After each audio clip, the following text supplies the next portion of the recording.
And so the idea that if the Chinese think that they can move beyond economics as the basis for power, they really do have nothing left.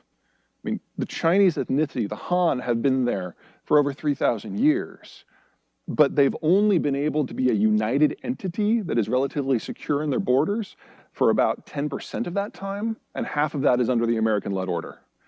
So if we remove economics from the equation, this ends a lot faster. Also, let's assume for the moment that China just wanted to displace us and use more or less our management system. They don't have the naval forces to get past the first island chain, much less secure the Persian Gulf energy routes. And let's assume that they could. Do you really think that, like the United States, they're going to fight wars in the Middle East so that their allies can access oil? No, that oil would be for them. So the guns and butter trade that we made with the world, they are not capable of doing. He knows that either the Americans will leave, in which case the basis of Chinese power collapses, or the Americans won't, and they will become hostile to China, in which case the basis for Chinese power collapses. And in that sort of environment, being able to define the narrative becomes critical. Because in an authoritarian, a dictatorial system is really what they are now, a fascist dictatorial system, the only way you can maintain power is if the people choose to let you. I didn't worry about a war in Taiwan until very recently. The Chinese didn't have the naval capacity. Even if they did, they couldn't operate the the semiconductor fab facilities. They were too advanced. The technology that actually makes TSMC run is from the United States. It requires American designs. And then they're still 5,000 miles from their energy source. Made no sense. Made, past tense. If the financial and the demographic and the trade and the agricultural system are all facing threat at the same time, there's something to be said about choosing the time and the place of the fight and writing the narrative. It will come at the cost of a modern industrialized economy, and agriculture is an industrialized sector. But I think Xi's position is, if I can maintain power for the low price of only 500 million dead Chinese, that's worth it. So now I kind of give a Taiwan invasion like a 1 in 3 chance. So if the Chinese fall, who steps in? That's a great question. Chinese history is replete with the Han Chinese not being able to hold the center.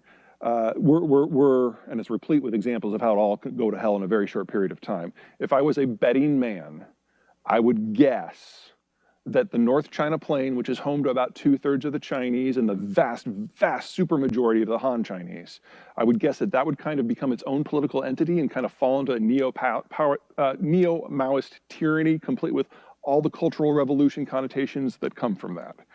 And I would further guess that the city-states from Shanghai down to Hong Kong, city-states that traditionally have gotten the majority of their food not from mainland Asia, will integrate into some sort of extra-national supply system, whether in the past, this was the United States, this was Britain, this was France, this was even Australia. And they basically throw in their lot with somebody who can keep them alive. Now, of course, the road from here to there, messy, because there's nothing about the Cultural Revolution that was fun for anybody. They haven't released sex data with the new decade census yet, so we really don't know that picture, but we can project, because in the January 2000 data, there was a sex imbalance of 5 to 20%, province by province, 5 being the low, 20 being the high. So they probably have about, according to that data, about 95 million more men aged 40 and under than women. The supposition with the new census data is they probably overcounted the women by about 20 to 25%. So we're just talking a massive surplus of men over women, which is part of the reasons why we're looking at such a fast population collapse. Now, I'm familiar with the argument that if you've got all these extra men and there just aren't enough women locally and there's not enough women in any of the bordering countries to make up the difference, that it might make sense to throw them at someone. I've always found that argument a little dubious. The Russians made it very clear in the 1990s that if there was a land war with China, that the Russians would not try to meet them with tanks and men, they would just nuke. So Siberia's off. Kazakhstan, what does the winner get? Not a big gain there. You can't go southwest into India because of the Himalayas. That leaves Vietnam.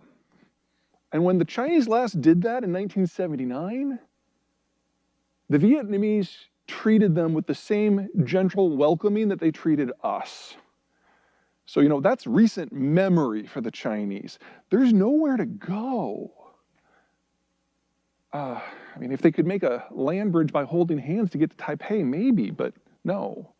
So this is an internal security threat, not an external one.